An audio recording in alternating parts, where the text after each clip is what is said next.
Welcome back to English Listening World. I'm Les Paris, and this is the 8th episode in our series, Akihiro's Listening Journey.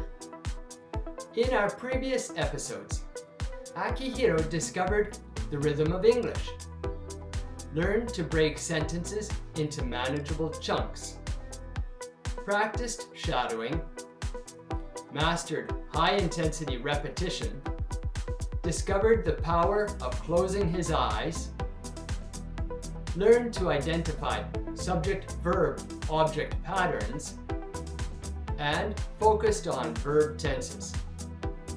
Today, he'll tackle another challenging aspect of English, those small but crucial words that follow verbs. For many English learners, phrasal verbs can be incredibly confusing. Words like up, down, in, out, over, and through completely change the meaning of verbs when attached to them. Today, Akihiro will discover how paying special attention to these post-verb particles can dramatically improve his comprehension. Let's join Akihiro as he makes this important discovery. Chapter 8. Listening for post-verb words. 9 weeks into his English listening journey, Akihiro felt his confidence growing steadily. His repertoire of techniques had helped him overcome many listening challenges, and his colleagues had noticed the improvement. Mr. Wilson had even asked him to lead a portion of the next client presentation. The weekly planning meeting was underway, with team members discussing the upcoming presentation. Let's go over the report before Friday's client meeting. Akihiro heard "let's go" clearly, but "over the report" sounded like "over the report," one blurred word. His mind processed "let's go," and he assumed they would be physically going somewhere. Where are we going to present the report? Several colleagues glanced at him with confused expressions. We're not going anywhere. I meant, let's review the report together now. Heat rose to Akihiro's cheeks as he realized his mistake. Go over didn't mean physically going somewhere. It meant to review something. Another idiom that had tripped him up, despite his progress. I see. Yes, let's review it. As the meeting continued, Akihiro noticed more phrases that combined verbs with small words. Look through the data. Bring up concerns. Point out issues. Check in with the client. Each time, the small word after the verb completely changed its meaning. Back at his desk after the meeting, Akihiro received an email from Sarah. Looking forward to and check over more combinations of verbs with small words. He searched online for English verbs with small words and discovered the term phrasal verbs. Verb combinations that create meanings different from the original verb alone. He read examples. Look up. Search for information. Look after. Take care of. Look into. Investigate. Look over. Examine. Same verb, completely different meanings, depending on the particle that followed it. During lunch, he approached Tanaka-san with his discovery. Tanaka-san, I've been confused by these phrasal verbs? Like go over, meaning to review, not to physically go. Ah yes, phrasal verbs. They're one of the biggest challenges for Japanese speakers because we don't have similar constructions in our language. Today, I misunderstood "let's go over the report" completely. It happens to all of us. In Japanese, we use completely different verbs for different meanings. But in English, they change the entire meaning by adding these small particles: over, up, down, in, out, through.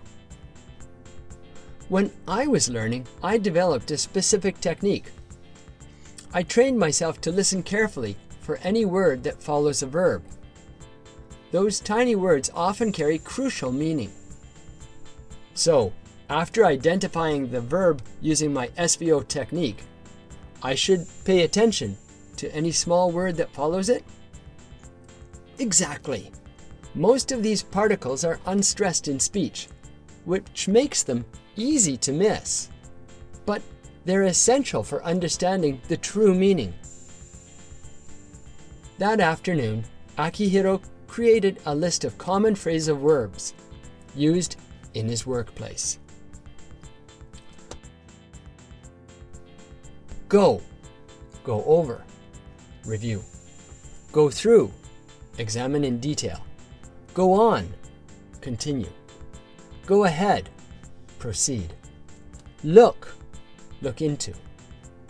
Investigate, look up. Search for, look over, review.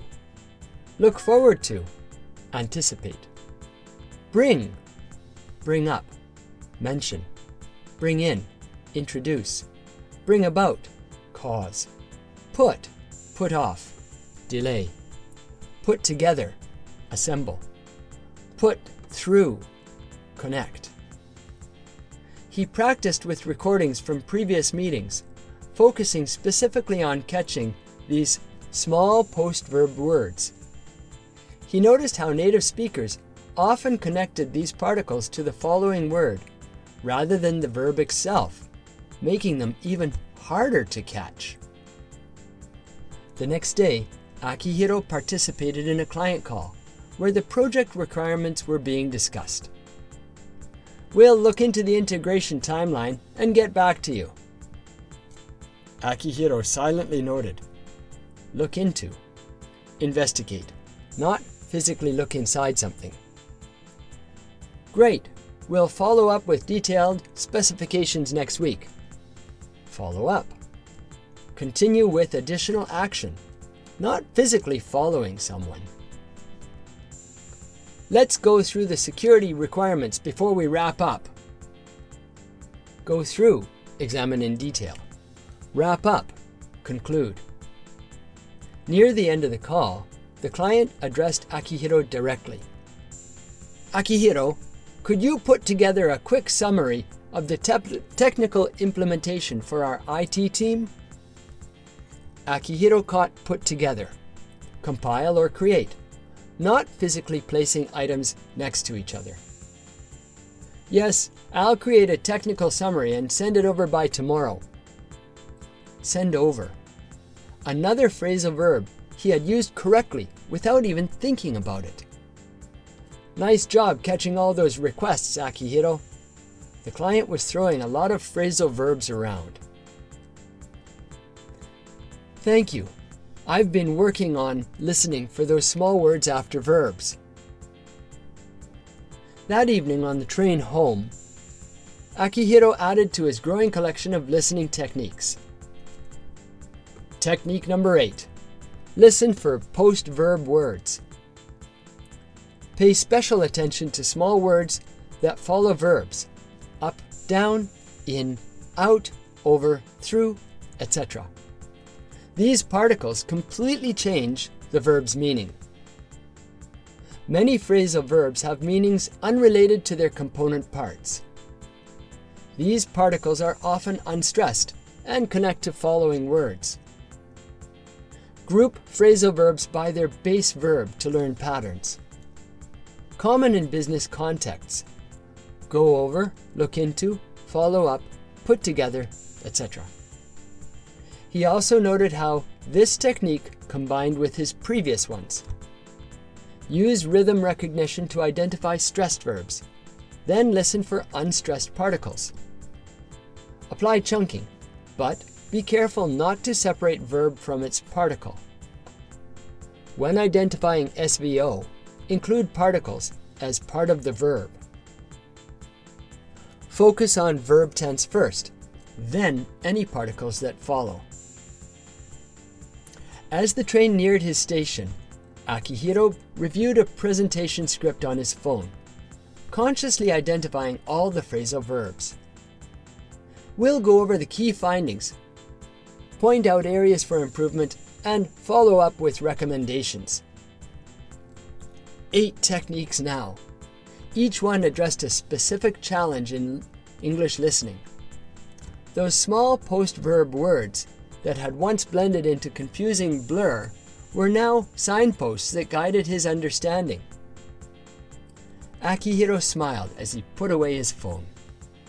The language that had once seemed so impenetrable was revealing its patterns, one technique at a time. And that's how Akihiro discovered his 8th listening technique, paying attention to post-verb words. To practice this technique yourself, try these simple steps. Train yourself to listen for small words that follow verbs. Learn common phrasal verb patterns, especially those used in your field. Remember that these particles are often unstressed, but carry important meaning. Group phrasal verbs by their base verb to recognize patterns. Be aware that articles often connect to the following word in speech. Combine with previous techniques for comprehensive understanding. This technique is particularly helpful for speakers of languages that don't use phrasal verbs, such as Japanese, Korean, Chinese, and many Romance languages. Join us next time when Akihiro discovers how recognizing common sound changes in casual English speech can dramatically improve his comprehension. Thanks for listening to English Listening World. Don't forget to subscribe and practice what you've learned today.